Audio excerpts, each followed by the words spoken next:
No väga hasartselt on Urmas juba metsas käidud. Sul on korv poolenisti täis, erinevad metsad läbitud, erinevad seened ka leitud, aga see mets, kus me praegu oleme, milliste ootustega võib siia metsa tulla, mis seenisid leida võib? No ma arvan, et see on üldse kõige parem seenemets. Kui tahate seenele minna, siis valige just selline männik. Siin on just seeneliikide arv on suhteliselt väike, aga hästi palju kasvab siin männiriisikaid, erinevaid pilvikuid ja näiteks kitsemamplaid.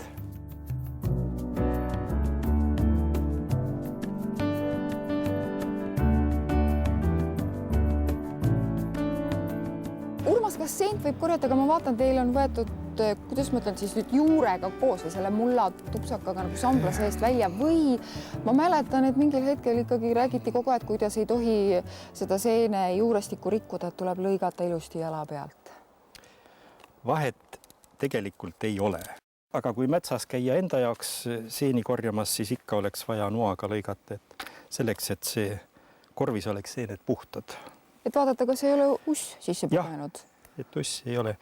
Ja seenel ei ole tegelikult vahet, kas teda lõigatakse noaga või võetakse juurega üles, sest tal niikuinii jääb see niidistik, jääb sinna sambla alla püsima ja olema, nii et seent see ei tapa. Ja kas me jätame need männiriisikad praegu siia veel kasvama, on sellised pisikesed ilusad, eks? Tegelikult, kes tahab neid marineerida, siis on just päris õige aeg neid korjata. Ja. Siin on pilvikuid ka ümbruskonnas päris rohkesti näha, et millist pilvikut üldse tasub vaatama hakata, ega vist väga suurt ja vana ei maksa üldse katsuda või? Ja Eestis ei ole väga suurt pilvikute korjamise traditsiooni. Näiteks meie suguvõsas korjati ka ainult männiriisikaid ja kukeseeni, kaks põhilist söögiseent ja pilvikuid meil ei korjatud. No neid ei saa ka muidugi millegagi ära vahetada, eriti kukesee. Jah, seda ka. Aga samal ajal pilvikute venekeelne nimetus on ju sõraješka, mis tähendab, et need võib toorelt süüa. Tõesti või? Ja paljud neist ongi hästi maheda maitsega ja täiesti ilma kupatamata söödavad. Aga selle jaoks peab ikkagi vahet tegema, milline pilvik vajab kupatamist ja milline ei vaja.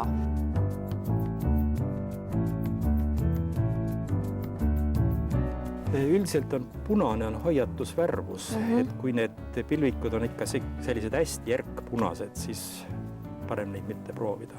Aga need kaks liiki on kergesti eristatavad ja neid võib julgelt korjata. Aga siit metsast on korjatud 2 männikivipuravikku.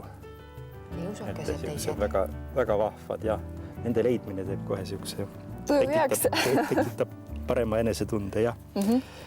Need on siis väga head söögiseened. Männikivipuravikud, jah. Muidugi sellistes metsades on veel väga palju tatikuid. Jälle eestsed eriti hea meelega tatikuid ei korja, aga küll korjavad neid venelased ja soomlased. Kuivem tatik on nüüd liivtatik. Tema on suhteliselt kuiv ja teda kutsutakse ka liivapuravikuks, kasvab ka sellistes männimetsades ja sageli massiliselt. Kukeseen, eks? Seda ei saa üldse ära vahetada mitte millega. Muidugi, kukeseened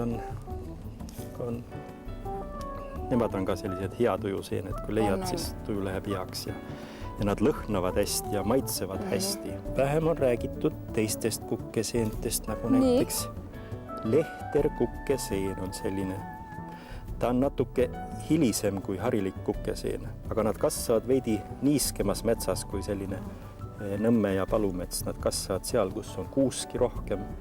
Mis need on? Need on kuuseriisikad. Kuuseriisikad või? Ma oleks oodanud rohkem seda rohelist siia kübara. Aga nad näevad üsna head kuuseriisika kohta välja. Nii, ma otsin ühe kuuseriisika, kelle ma korjasin eile. Nii? Siin on nüüd rohkem rohelist. Sellest oleks ma aru saanud. Ja just, aga seda ma oleks tõesti pidanud esimese hooga kasvada. Need ma korjasin täna hommikul ja nad on palju värskemad ja ilusamad.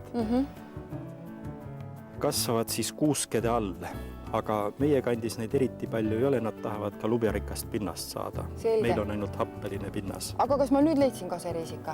Jah. Vot, kui ma nüüd kõrvuti panen, siis ma saan aru küll, et ma tegin. See on kaseriisikas, keda võib leida siis kaskede alt.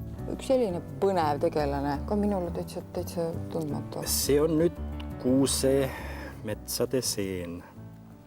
Ja tema nimi on lambaseenik. Tõesti väga huvitav seen, et kui teda kuusemetsas sambla sees leida, siis tavaliselt ta on küllalt suurte kogumikena. Ja siis kübara alla piiludes näete, et siin ei ole lehekesi, vaid on hästi-hästi peened poorid või torukesed. Väga hea söögiseen värskelt. See mets on natuke teistsugust nägu, kus me ennem olime seal sellises ilusas avaras männipuude vahel. Siin on kuuski, mulle tundub rohkem, ehkki võib selle üle vaielda. Ja mets on natuke pimedam ja tihedam ka. Jah, siin on nüüd võib-olla seene liikide arv on suurem, aga koguseliselt on neid kindlasti vähem.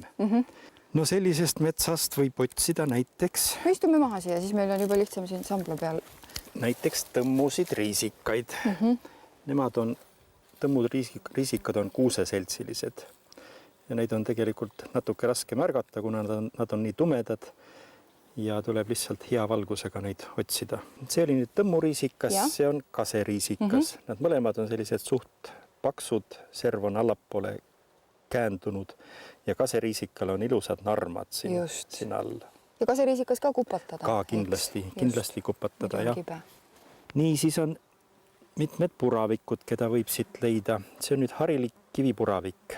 Selle sama hariliku kivipuravikuga ei tohiks ära vahetada sapipuravikku. Ja see võib väga kergelt juhtuda, ma tean. Ja näete, pealt on nad üsna sarnased.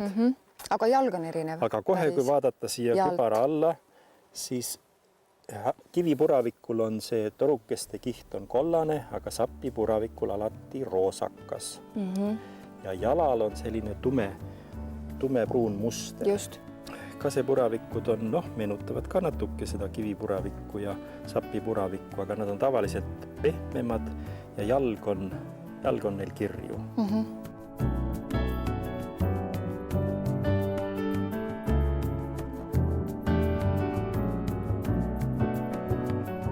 Kuidas hinnata selle aasta seeneaastat? On palju seeni või? Siin metsas ringi käies ma võiks küll öelda, et Minu meelest on see aasta väga hea seeneaasta. Ja rahvas ikka seostab seda seente ilmumist kuufaasidega näiteks. Tegelikult ilmuvad seened, ma ei tea, mingil müstilisel põhjusel ilmuvad suisa üleöö.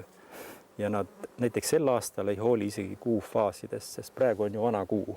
Praegu on vana kuu, aga seeni tuleb iga päevaga järjest juurde ja juurde.